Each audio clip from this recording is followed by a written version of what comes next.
నమస్తే ప్రజలందరికీ welcome to MLR news Telugu.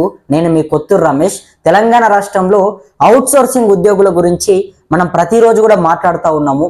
వాళ్ళంతా కూడా అనేక రకాలుగా రాష్ట్ర ప్రభుత్వాన్ని ప్రశ్నించే ప్రయత్నం చేస్తూ ఉన్నారు, రోడ్డులపైకి వస్తూ ఉన్నారు, నిరసనలు తెలుపుతా ఉన్నారు. మరి కాంగ్రెస్ ప్రభుత్వం మాత్రం ప్రతిపక్షంలో ఇచ్చినటువంటి మాట, ఇచ్చినటువంటి హామీలు ఇవాళ కనీసం అమలు చేయకుండా, కనీసం వాళ్లకు ఏదో ఒక సమాధానం చెప్పకుండా ఇష్టం వచ్చినట్టుగా ప్రవర్తించే ప్రయత్నం చేస్తుంది. అయితే అవుట్ సోర్సింగ్ ఉద్యోగులు ఏ రకంగా ఇబ్బందులు పడతా ఉన్నారు, ఏం జరుగుతుంది పూర్తిగా కూడా మనం మాట్లాడుకునే ప్రయత్నం చేద్దాం. అంతకంటే ముందుగా ప్రతి ఒక్కరు కూడా ఈ వీడియోని షేర్ చేసే ప్రయత్నం చేయండి, లైక్ చేసే ప్రయత్నం చేయండి, తెలంగాణ ప్రభుత్వ దృష్టికి తీసుకెళ్లే ప్రయత్నం చేయండి. అండ్ అదే విధంగా మన ఛానల్ని కూడా కింద ఉన్నటువంటి సబ్స్క్రైబ్ బటన్ నొక్కి సబ్స్క్రైబ్ చేసుకోండి అందరూ. ఇక విషయంలోకి వెళ్తే, తెలంగాణ రాష్ట్రంలో అవుట్ సోర్సింగ్ ఉద్యోగులంతా కూడా అనేక రోజులుగా అనేక ఇబ్బందులు పడుతూ ఉన్నారు. జీతాలు సమయానికి రాక వాళ్ళ కష్టాలని మనం మాటల్లో చెప్పలేము, మాటల్లో మాట్లాడినంత ఈజీ కూడా కాదు అది. ఎందుకంటే దాదాపు 6-7 నెలలుగా జీతాలు వాళ్ళకు తెలంగాణ ప్రభుత్వం ఇవ్వలేదు. అంటే కొన్ని శాఖల్లో 3 నెలల వరకు రాని వారు ఉన్నారు, ఇంకా కొన్ని శాఖల్లో 5 నుంచి 6 నెలల వరకు కూడా రాలేనటువంటి వాళ్ళు ఉన్నారు. అంటే మరి తెలంగాణలో కాంగ్రెస్ ప్రభుత్వం అధికారంలోకి వచ్చిన తర్వాత, ప్రజాప్రభుత్వం అధికారంలోకి వస్తే మన బ్రతుకులు మారుతాయి కావచ్చు, మనకు సమయానికి జీతాలు వస్తాయి కావచ్చు, మనల్ని రెగ్యులరైజ్ చేస్తారు కావచ్చు, సమాన పనికి సమాన వేతనం ఇస్తారు కావచ్చు అని చెప్పేసి అవుట్ సోర్సింగ్ ఉద్యోగులంతా కూడా వాళ్ళు కాంగ్రెస్ ప్రభుత్వాన్ని అధికారంలోకి తీసుకొని వచ్చే ప్రయత్నం చేశారు. కానీ వాళ్ళ అధికారంలోకి వచ్చిన తర్వాత వాళ్ళ గురించి పట్టించుకునేటటువంటి ఒక నాదుడే కరువైపోయిండు.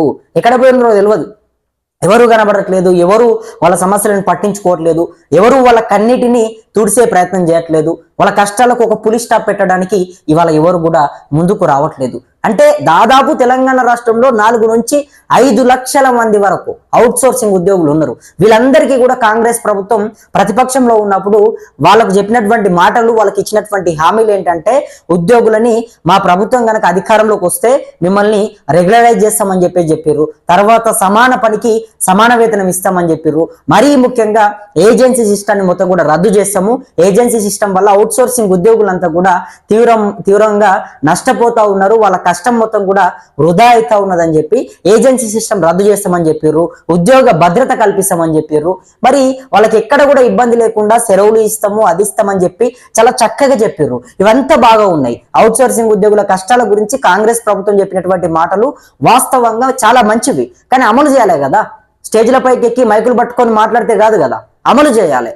ఎక్కడ పోయింది? అధికారంలోకి వచ్చి నెలలు గడిచిపోతా ఉంది, సంవత్సరం గడిచిపోయింది, తర్వాత 2 సంవత్సరాలు కూడా దగ్గరకు వస్తూ ఉన్నాయి. మరి ఇంకెప్పుడు అమలు చేస్తారు? అవుట్ సోర్సింగ్ ఉద్యోగులు ఇప్పటికీ కూడా జీతాలు రాక, జీతాలు సమయానికి పడక వాళ్ళు చాలా మంది ఇప్పటికీ చనిపోయినటువంటి పరిస్థితి. అంటే ఏం చేయాలనో తెలియదు, ఎవరిని అడగాలనో తెలియదు. ఎవరినైనా అడుగుదామన్నా కూడా అప్పు మనకు కొన్ని నెలల తరబడి ఎవరు ఇస్తారు? ఒకసారి ఇచ్చిన తర్వాత మనం తిరిగి మళ్ళీ ఆ డబ్బులని ఆయనకి ఇచ్చిన తర్వాతనే మళ్ళీ మనకి ఏమైనా అడిగితే ఇస్తాడు. అంతేగాని నువ్వు ఇచ్చిన తర్వాత నెలకు మాకు బాకీ అంటే అప్పిచ్చే వాళ్ళు కూడా ఎట్లా ఇస్తారు? మీరు జీతాలు దాదాపు 6 నెలల నుంచి జీతాలు పెండింగ్ లో పెడితే అవుట్ సోర్సింగ్ ఉద్యోగుల కుటుంబాలు ఎట్లా నడుస్తాయి? అంటే ఇది ప్రభుత్వానికి కనీసం కనబడట్లేదా? వాళ్ళంతా కూడా నిరసనలు తెలుపుతా ఉన్నారు, కన్నీటి పర్యంతం అవుతా ఉన్నారు, మొత్తం కూడా రోడ్డులపైకి వస్తూ ఉన్నారు, వాళ్ళ సమస్యలను చెప్పుకుంటా ఉన్నారు. సో మరి ఏంటి దీనికి ఒక పులి స్టాప్ పెట్టారా? అంటే వాళ్ళు తెలంగాణ ప్రజలే కదా, వాళ్ళు దేశద్రోహులు లేకపోతే ఉగ్రవాదులు లేకపోతే ఇంకెవరో నేరస్తులో కాదు కదా. తెలంగాణ ప్రభుత్వం కోసం పొద్దుగాల లేసి తాళాలు తీసి సాయంత్రం వరకు సుమారు 10 గంటల నుంచి 12 గంటల వరకు కష్టపడతా ఉన్నారు, కాయ కష్టం చేస్తూ ఉన్నారు, మన కోసం పనిచేస్తూ ఉన్నారు. తెలంగాణ ప్రభుత్వం ఇవాళ నడుస్తూ ఉందంటే, తెలంగాణ ప్రభుత్వం ఇవాళ ముందుకెళ్తా ఉందంటే దానికి ప్రధాన కారణం అవుట్ సోర్సింగ్ ఉద్యోగులు. వాళ్ళ భుజాల పైన వేసుకొని ముందుకు తీసుకెళ్తా ఉన్నారు. ఇవాళ ఆసుపత్రులు కానీ, పాఠశాలలు కానీ, లేకపోతే ప్రభుత్వానికి సంబంధించినటువంటి ఏ ఆఫీసులు అయినా కూడా ఇవాళ ముందుకు పోతా ఉన్నాయి, నడుస్తూ ఉన్నాయి. అంటే దానికి కారణమే అవుట్ సోర్సింగ్ ఉద్యోగులు.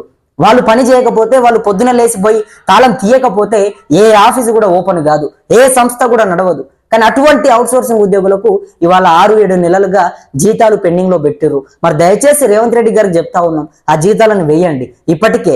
అంటే కొన్ని శాఖలలో 3 నెలలు, తర్వాత ఇంకా కొన్ని శాఖలలో 4 నెలలు, ఇంకా కొన్ని శాఖలలో 6 నెలలు, ఈ రకంగా జీతాలు పెండింగ్ లో ఉన్నాయి. మీరు గతంలో ఏం చెప్పారు ఒకసారి గుర్తు తెచ్చుకోండి. గతంలో అధికారంలోకి వచ్చుడుతోనే మీకు ఉన్నటువంటి పెండింగ్ జీతాలు మొత్తం కూడా ఇచ్చేస్తాము, ఎక్కడ కూడా జీతాల విషయంలో ఇబ్బంది పెట్టము, సమయానికి జీతం ఇస్తాము, సమాన వేతనం కల్పిస్తాము, ఉద్యోగ భద్రత కల్పిస్తాము, ఉద్యోగులందరినీ కూడా మంచిగా చూసుకుంటాము అని చెప్పారు. మరి వాళ్ళ ఎక్కడ పోయింది ఆ మాటలు?